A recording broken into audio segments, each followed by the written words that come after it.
नमस्कार। Yogendra chemistry channel से मैं योगेंद्र सर। जो लोक सेवा आयोग से वैकेंसीज निकली हुई है राजकीय इंटर कॉलेज की, तो वहाँ पर जो राजकीय इंटर कॉलेज की वैकेंसी निकली हुई है उसको सिलेबस को लेकर आज हम बात करना चाहेंगे। तो उसका जो सिलेबस है सबसे पहले बात करेंगे उसमें एग्ज़ाम की। जो इसमें एग्ज़ाम होते हैं उसमें से प्री और मेन दो एग्ज़ाम होंगे उसमें से, ठीक है। और जो प्री और मेन एग्ज़ाम होंगे उसमें से जो प्री एग्ज़ाम होगा उसमें से उसका जो ऑब्जेक्टिव क्वेश्चंस होंगे, और जो आपके मेंस एग्ज़ाम होगा उसमें से होंगे आपके सब्जेक्टिव क्वेश्चंस होंगे। तो जैसे कि मान लीजिए प्रारंभिक परीक्षा होती है, प्रारंभिक परीक्षा में से जो इसका पाठ्यक्रम होता है उसको लेकर बात करें तो जो प्रारंभिक परीक्षा में समान अध्ययन और वैकल्पिक विषय का एक प्रश्न पत्र होता है जो कि बहुविकल्पीय होगा, ठीक है। इसमें से प्रश्नों की संख्या 120 होगी। जो वैकल्पिक विषय होगा उसमें से 80 प्रश्न होंगे और सामान्य अध्ययन के 40 प्रश्न होते हैं। इस प्रकार से कुल मिलाकर के हम कह सकते हैं 300 अंकों का यह पेपर होता है। इसलिए 2 घंटे का समय होता है इसमें से, तो 2 घंटे समय दिया जाता है। और इसका जो पाठ्यक्रम होता है उसकी बात करें अगर यहाँ पर, जो समान अध्ययन होता है प्रारंभिक परीक्षा में समान अध्ययन होता है, उसमें से जो पाठ्यक्रम होता है उसमें से समान अध्ययन, भारत का इतिहास, भारतीय राष्ट्रीय आंदोलन, भारतीय राजतंत्र अर्थव्यवस्था एवं संस्कृति, भारतीय कृषि वाणिज्य एवं व्यापार, विश्व भूगोल एवं भारत का भूगोल एवं प्राकृतिक संसाधन, अधुनातन राष्ट्रीय एवं अंतर्राष्ट्रीय महत्वपूर्ण घटनाएं, सामान्य बौद्धिक एवं तर्क क्षमता, उत्तर प्रदेश की शिक्षा संस्कृति कृषि उद्योग व्यापार एवं रहन सहन और सामाजिक प्रथाओं के संबंध में विशेष जानकारी, प्रारंभिक गणित जो कि 8वें स्तर की होगी, उसमें से होगा आपका अंक गणित होगा, बीज गणित होगा, रेखा गणित होगा, और जो पारिस्थितिकी एवं पर्यावरण होता है। तो ये था आपका सामान्य अध्ययन आपका प्री पेपर था उसका में से। और उसमें से और वैकल्पिक विषय के जो प्रश्न आते हैं उसमें से जो वैकल्पिक विषय होगा उसी से आधारित आपके पेपर में प्रश्न आएंगे।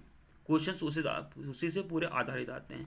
चलिए इसके बाद हम बात करते हैं मुख्य परीक्षा होती है। जो मुख्य परीक्षा का पाठ्यक्रम होता है उसकी बात करें तो देखिए जो मुख्य परीक्षा होता है उसमें से 2 पेपर होते हैं। जो फर्स्ट पेपर होता है उसमें से सामान्य हिंदी एवं निबंध आता है उसमें से, जो कि 2 घंटे समय लेता है। और इसके बाद वो जो होता कितने 100 अंकों का होता है, 100 अंकों का होता है, ठीक है। और इसका जो द्वितीय प्रश्न होता है वो आपका वैकल्पिक विषय होता है जो भी आपका सब्जेक्ट होगा। तो यहाँ पर उसका जो समय होता है 3 घंटे होता है और 300 अंकों का होता है, ठीक है। तो ये थे दोनों पेपर मैंने बारे में बात किया। और देखिए इसमें से जो पाठ्यक्रम होता है, जो हिंदी में से आपका निबंध लिखना होता है उसका जो पाठ्यक्रम होता है उसके बारे में बात करें अगर हम यहाँ पर, तो वहाँ पर साफ साफ बता दिया गया है। जो प्रथम खंड होगा समान हिंदी का उसमें से 50 अंक होंगे, और जो द्वितीय खंड होगा हिंदी का जिसमें निबंध लिखना होगा वो भी 50 अंकों का होगा।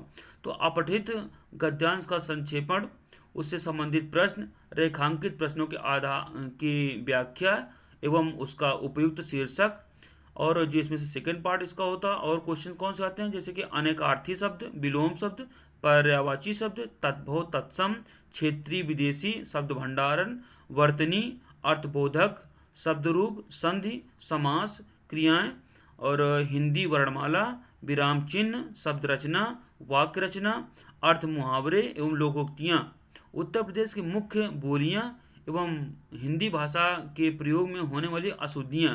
तो ये था आपका फर्स्ट खंड होता है जिसमें से आपको थोड़ी ग्रामर भी आती है। और जिसको जो निबंध लिखना होता है उसकी बात करें अगर, वो निबंध लिखना होता है वो 1000 शब्दों का होता है, निबंध होता है, ठीक है। और इसमें से जो साहित्यिक संस्कृति है, राष्ट्रीय विकास योजनाएं हैं क्रियान्वयन, राष्ट्रीय अंतर्राष्ट्रीय सामाजिक समस्याएं एवं निदान, विज्ञान पर्यावरण, प्राकृतिक आपदाएं एवं निवारण, और कृषि उद्योग एवं व्यापार, तो ये होता है उसमें से निबंध इसमें से लिखना होता है, ठीक है। अब देखिए जितना भी सिलेबस है तो मेरे टेलीग्राम चैनल को यूज करें और उसको सब्सक्राइब ज्वाइन करें। और ज्वाइन करने के बाद उसमें से जो टेलीग्राम में मैं पूरा इसका पीडीएफ डाल दूंगा उसमें से आप इसको ले सकते हैं, ठीक है। तो इसका लिंक है मैं आपको डिस्क्रिप्शन बॉक्स में दे दूंगा, और वहाँ से आप इसको ज्वाइन करें टेलीग्राम को, और टेलीग्राम ज्वाइन करने के बाद वहाँ से आपको पीडीएफ पूरी मिल जाएगी इसकी, ठीक है। इसके बाद में देखिए वैकल्पिक विषय जो होता है उसमें से वैकल्पिक विषय में भी क्वेश्चन का डिवाइडेशन होता है। द्वितीय प्रश्न पत्र होता है उसमें से जो सब्जेक्टिव होता है और अपने सब्जेक्ट का होता है। तो उसमें से वैकल्पिक प्रश्नों के प्रश्न पत्र की रचना हेतु प्रश्न पत्रों के स्वरूप एवं अंकों का विभाजन निम्नवत होता है।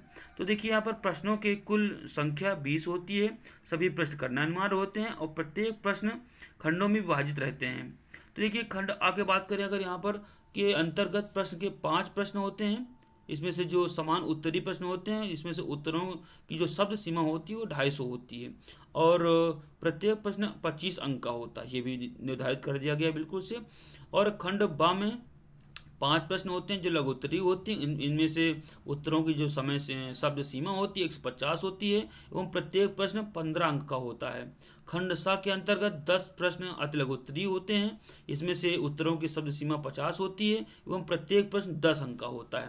तो ये पूरा था आपका, इसमें से सिलेबस दिया गया है जो आपका फर्स्ट और सेकंड पेपर होना है। लेकिन इसमें से अभी हम बताएंगे आपको जो वैकल्पिक विषय होता है, हम आप बात कर रहे हैं केमिस्ट्री के बारे में बात करेंगे, रसायन विज्ञान की बात करेंगे, जो प्रवक्ता की वैकेंसी निकली हुई जीसीआई की, उसमें से जो वैकल्पिक विषय होता है रसायन विज्ञान, उससे संबंधित क्या क्या सिलेबस आने वाला है इसकी हम बात कर रहे हैं। ठीक है, देखिए हम इसकी बात करते हैं यहाँ पर।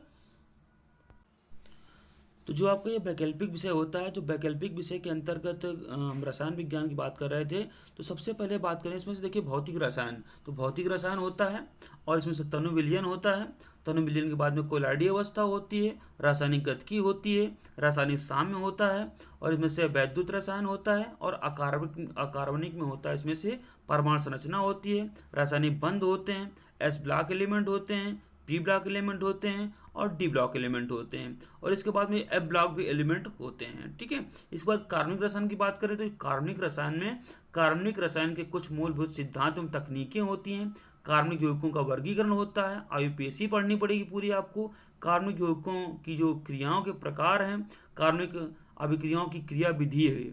ठीक है, इससे संबंधित पूरा आपको टॉपिक पढ़ना पड़ेगा। समावयवता है, हाइड्रोकार्बन है और आपका एलिफैटिक यौगिक होते हैं, बेंजीन के व्युत्क्रम होते हैं, अल्कोहल होता है और आपका एल्डिहाइड एंड कीटोन होते हैं। ये इतना सिलेबस ये है आपका। इसके बाद में आपका सिलेबस होगा आगे, इसमें से आपका सिलेबस और आगे ईथर है, ईथर बनाने की विधियां हैं, भौतिक एवं रासायनिक गुणधर्म हैं और उपयोग हैं, और आगे आपका कार्बोक्सिलिक अम्ल उसके व्युत्क्रम हैं और नाइट्रोजन युक्त कार्बनिक यौगिक हैं, जैव अणु हैं, कार्बोहाइड्रेट, प्रोटीन, लिपिड एवं हार्मोन्स, वसा, तेल, विटामिन, न्यूक्लिक एसिड और बहुलक और दैनिक जीवन में रसायन और औषधियों के में रसायन, खाद्य पदार्थों में रसायन, अपमार्जक।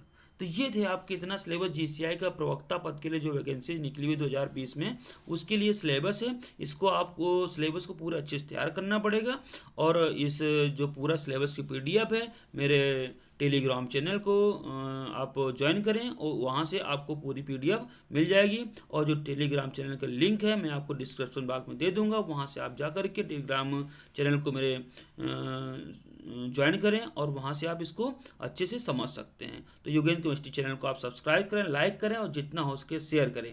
Have a good day.